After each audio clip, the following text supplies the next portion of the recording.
ask you about is, or what I'd like to know. And look at me going. Oh, good. Okay. Okay. How did you come to choose violin as your instrument of jazz? Well, I didn't actually choose the instrument either way. My mother chose the instrument for me. Actually, I started piano when I was 2, and I was too young to take formalized training. I was very stubborn.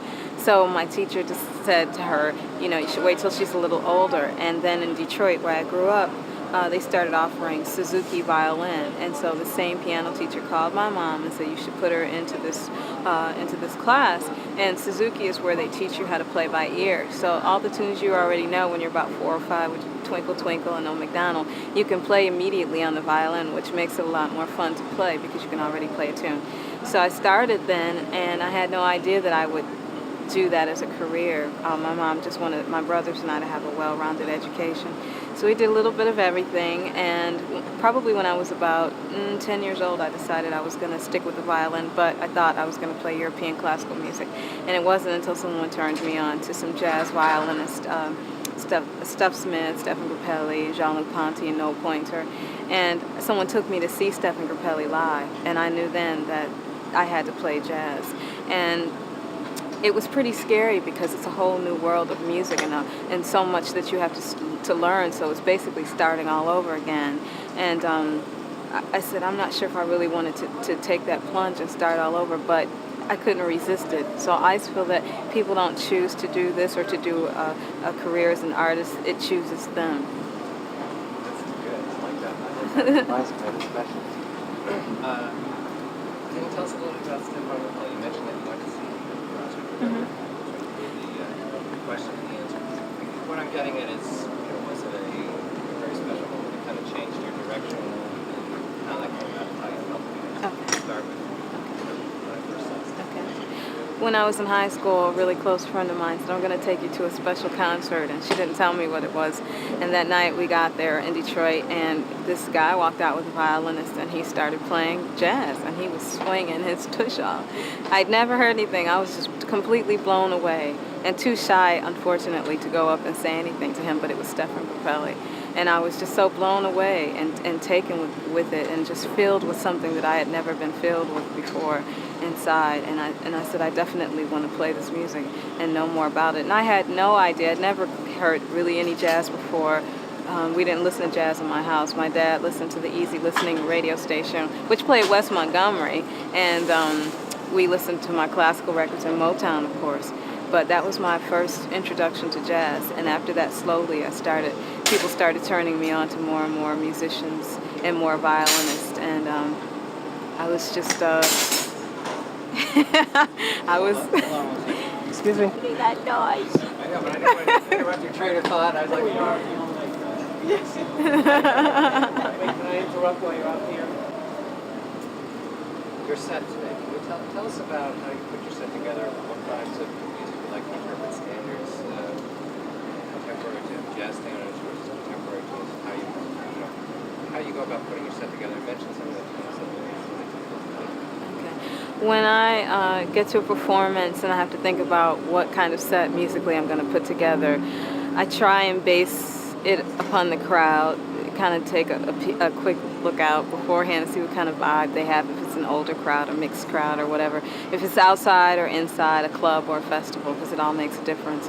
And then I kind of go with that, and I like to start my sets always with something very up-tempo to grab everyone's attention, and to kind of keep it there for a minute before I go into a ballad. So today I started with a tune that I thought most people are very familiar with, which is Eddie Harris's Listen Here, and it's just got a little groove to it, and everybody can get into it.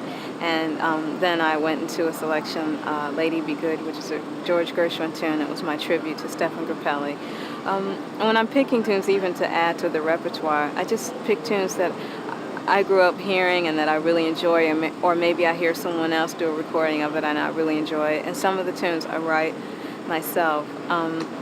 And sometimes the tunes just pop into my head and I say, oh, that'd be a great tune to do. And it's not necessarily a jazz tune, but I try and make an arrangement or give it an arrangement so it becomes a jazz.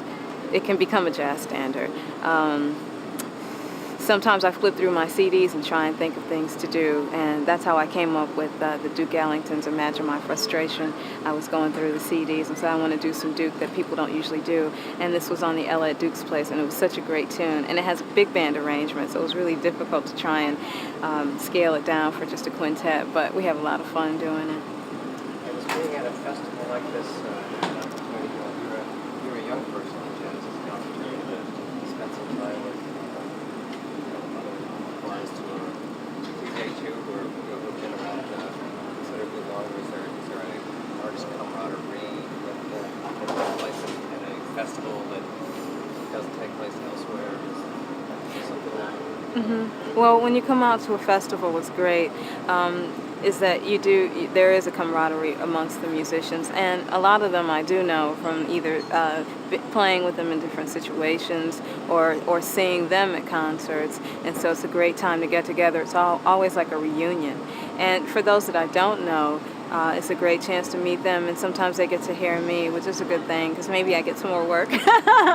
And it's really exciting today because Aretha Franklin is from Detroit, and I'm from Detroit, and I actually played on her last record, so it's a lot of fun, and I enjoy her. She's such a diva for me, and every time I hear her, she just touches my soul. So, and the whole lineup today is really special. So I was actually at first I was like, I don't want to go on first, no one's going to be there, but it was really packed, and this way I get to change clothes and go and hang out in the audience and be an observer. Good, I like that a lot. You were a featured soloist as well. I'd like to introduce you by saying something about when you gave me the opportunity, or some way of working that in, but I'd like to hear about what it feels like art. Okay. I got a phone call. I guess I can't even remember time. It's just so crazy. I think it was about a year and a half ago from Lincoln Center saying that Wynton wanted me to perform with the Blood on the Fields tour. And I was really excited because I've always wanted to work with Wynton. And so I got the music in the mail and really studied it. And it was one piece. And the first part is written out, and the second half is like a hoedown, which was supposed to be improvised totally. So I went to the rehearsal the first day, and he didn't really know who I was. He'd heard my name, and I played the piece, and he looked at me and said, "Where'd you come from?" So I took that as a big compliment from him. And it was interesting working with him. Just his way of thinking and how he approaches the music is very different from anyone else I've ever worked with, and how he gets you to play what he wants. He's very abstract, so it takes a minute. You have to kind of hang out with him a minute to really connect and see what he's really talking about.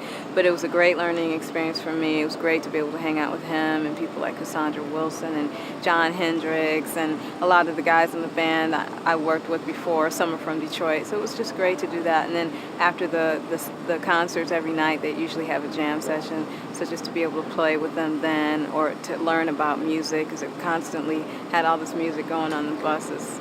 So it was a great experience, and I hope that I'll be able to either do that again or something else with them. So. And how did you come to choose the band members who were with you on this band? How did I choose my band members? Well, my piano player has been with me for a long time, about 4 years almost now, and I actually called him to sub on a gig that someone else couldn't do, and we just hooked up immediately, musically and every other way. He's just the nicest guy and a great musician, so he's just been with me. The rest. Oh, I'm sorry, my piano player, Werner Garrick. He's been with me for about 4 years. And then the other guys, I've known about them and I've heard their names, but we've never worked together. Daryl Hall on bass.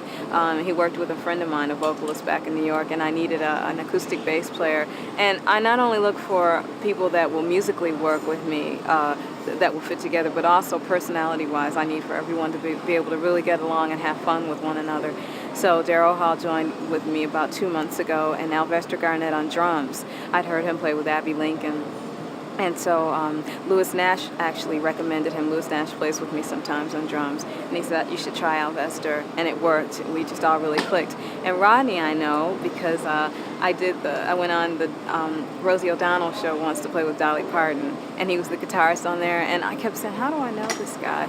And he played with Dizzy and a lot of other people. But my girlfriend, a bass player, got me on the show, and she said, "Oh, you should use Rodney if you ever need a guitar player." And I didn't think he'd do the gig with me. And I called him up and I said, "I know this isn't a Dizzy hit, but will you play with me?" And he was like really into it. And we've just been having a ball. And aside, from the horn special about 3 or 4 years ago, and he was playing with her. When I got to know him. Okay. He's a very good guy. Yeah, yeah, he is. You've covered an awful lot of important things for us. Was there anything, Michelle said you like to talk about young people in jazz, education of jazz. Is there any? Yeah. Yeah. About that? Well, I think it's really important, especially because the audiences for jazz have really dwindled. Oh, well, okay, sorry, let me start it over. The audiences for jazz have really dwindled. So I think it's really important for musicians to go into the schools, especially elementary schools, and to introduce this music, because a lot of children aren't exposed to jazz, and they won't be unless they're older and can go to a club. So we go in and play, and a lot of them have never heard this music, or they have a preconceived idea of what jazz is, and they think they won't like it. And when we go in and play for them, they love it, and they just really respond to it. And then they go home and talk to their parents about it, and sometimes their parents will pull out old records and start playing it for them. And we create an audience that way. So I think it's really important to educate them about the music, because it's an American music. And unfortunately, we have a smaller audience here in the United States than we do in other countries. And the music was born here. So for me, it's very important, and it just helps to round out someone's education, to know a little bit about music and art and science. And we're such a sports-oriented country, and nothing wrong with that, but if we put a little bit more emphasis on the arts, we'd be a little bit better off, I think.